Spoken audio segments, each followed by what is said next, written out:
Ya, jadi harus dipentingkan konsumen. Jadi ketika ada gap persepsi manajemen, berarti manajemen harus mampu memenuhi keinginan konsumen ya. Jangan ngotot, oh saya yang bener harus seperti ini. Enggak selalu.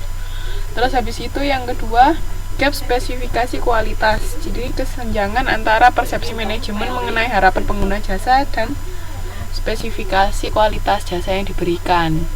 Jadi misalnya harapannya pengen dapat kualitas jasa yang bagus, tapi kualitas yang kita berikan nggak bisa memenuhi harapan konsumen. Nah, itu berarti gap spesifikasi kualitas. Terus gap penyampaian pelayanan, ini gap kesenjangan antara spesifikasi kualitas jasa dan penyerahan jasa. Jadi misalnya harusnya kualitas yang diberikan seperti ini, tapi kita nggak bisa memenuhinya 100%. Nah, itu berarti gap penyampaian pelayanan. Terus gap komunikasi pemasaran, kesenjangan antara penyampaian jasa dan komunikasi eksternal. Jadi kita promosinya kurang, harus lebih meningkatkan promosi ke perusahaan. Terus gap dalam pelayanan yang dirasakan, perbedaan persepsi antara jasa yang dirasakan dan harapan. Jadi ini dari sisi konsumen ya, saya konsumen ngerasa oh kok yang diterima cuma segini, padahal pengennya melebihi itu. Nah, itu berarti gap dalam pelayanan yang dirasakan. Kalau yang pelayanan yang diberikan, penyampaian pelayanan ini berarti dilihat dari sisi perusahaan, tapi kalau pelayanan dirasakan berarti ini dari sisi konsumen. Itu kesenjangan kualitas pelayanan. Nah, ini bisa dilihat ini di sini gap-gapnya ya, di alurnya di halaman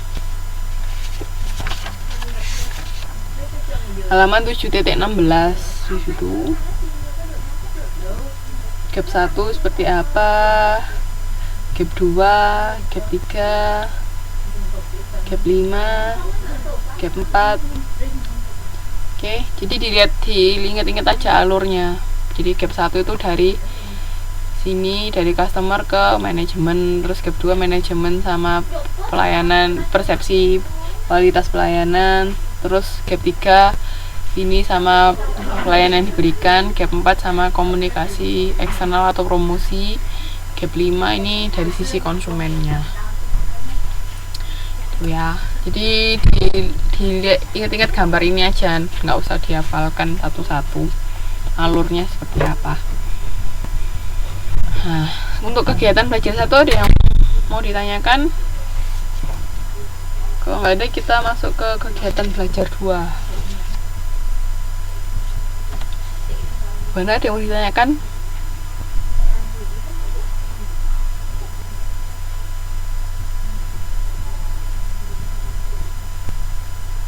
Halo, bagaimana? Ada yang mau ditanyakan?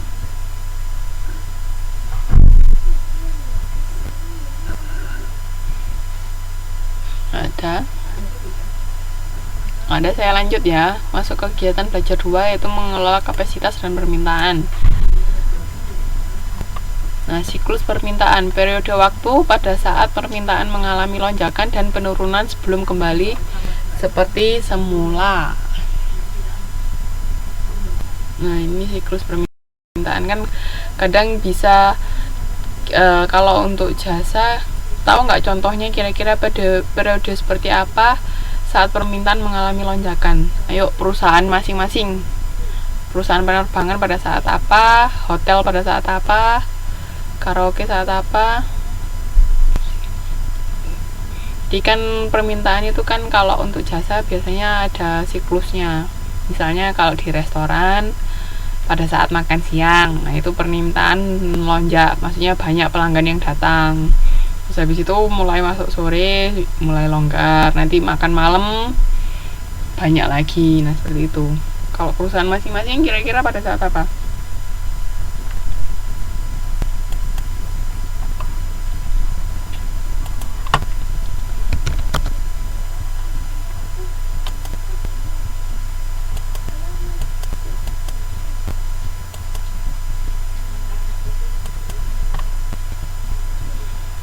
Yuk.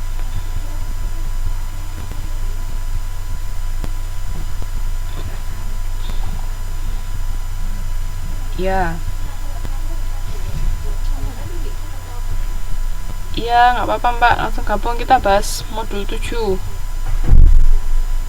Ya, Mbak Silvi benar. Yang lain, Mbak Muji, Mbak Suhartini, Mbak Yunita.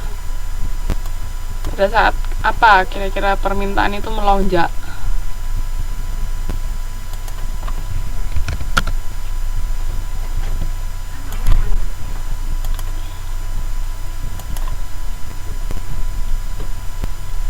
Yuk.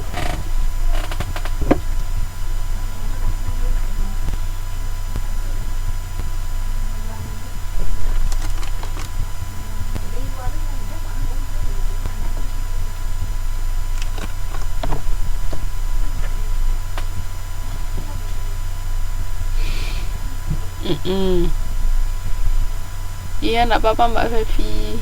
Gabung kita modul 7 yang dibahas. Ayo, hotel gimana? Mbak Fevi, kira-kira kalau untuk perusahaan pengiriman barang pada saat apa permintaan itu meningkat? Ayo, hotel, pesawat. Mbak Yunita kemarin apa ya? Karaoke juga ya? Mbak Eng kebagian apa? Mbak Eng sama Mbak Silvi belum ngumpulin tugas kedua ya?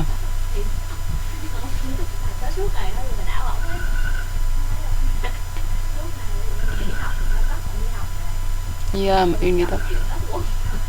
Tugas kedua Mbak Silvi sama Mbak Eng.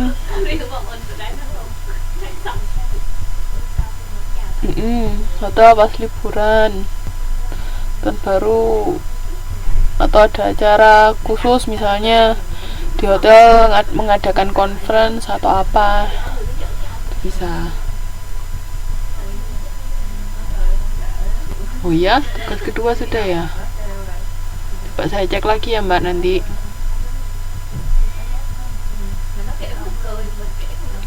Ya biasanya kalau hari-hari besar kan orang mau ngirim barang, ngirim apa, kalau zaman dulu pos kan masih laku, kalau sekarang kan sudah gampang, tinggal kirim SMS, jarang yang pakai ngirim kartu lebaran.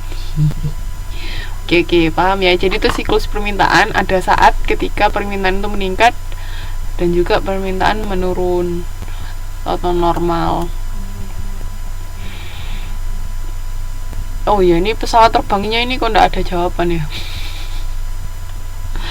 Terus strategi mengelola permintaan, membagi permintaan berdasarkan segmen pasar kan. Jadi jangan sampai kita istilahnya, iya benar Mbak Eng, istilahnya jangan sampai kemaruk pengen semua segmen dipuaskan. Nah itu jangan. Jadi kita bagi-bagi. Terus mengelola permintaan pada kondisi-kondisi yang berbeda. Bisa techno action, reduce demand, increase demand, inventory demand by reservation system, sama inventory demand by formalized queuing. Nah, ini ketika kalau techno action ya berarti kita nggak ngapa-ngapain. Kalau reduce demand ini berarti berusaha mengurangi permintaan. Dengan cara apa? Misalnya memasang tarif tinggi. Terus habis itu bisa memasang tarif tinggi sehingga mungkin nih meningkatkan laba dan komunikasi dapat mendorong pembelian di waktu yang lain. Jadi ini maksudnya ketika permintaan tinggi ya. Terus kalau increase demand, take no action, kecuali adanya kesempatan untuk mendorong dan memberikan segmen yang lebih profitable. Jadi kita bisa, yang kita lakukan bisa macam-macam, bisa menurunkan dengan cara apa, meningkatkan dengan cara apa. Terus kalau yang ini inventory demand by reservation, berarti ini maksudnya yang mau datang ke kita harus booking dulu, misalnya booking sebelumnya